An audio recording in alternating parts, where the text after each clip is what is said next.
السلام عليكم ورحمة الله تعالى وبركاته أصدقائي الكرام، حياكم الله أينما كنتم. كنتمنى من الله تكونوا بخير وفي أحسن الأحوال.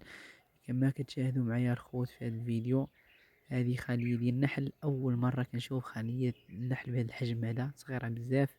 لقيت هذه الخلية ديال النحل ضاربة في هذه الشجرة وقلت نشارك معكم. شوفوا الإخوان هذه الخلية كي دايرة، صغيرة بزاف، ولكن بحال ما هذه الإخوان دابا خاصها تدخل للصندوق تهلا فيها، وغادي غتولي ان شاء الله خلية كبيرة بعد 21 يوم غتبيض الملكة، وغيخرج الولد بعد 21 يوم، وغتكون تبارك الله خلية زوينة.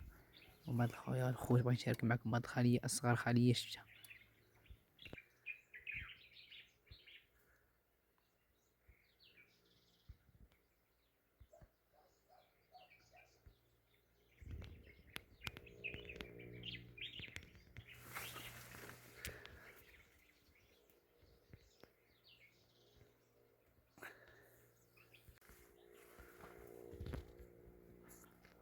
واخا الخوت هاد الخلية صغيرة، راه تدخل في صندوق وغادي تبيض الملكة وغتولي خلية كبيرة إن شاء الله.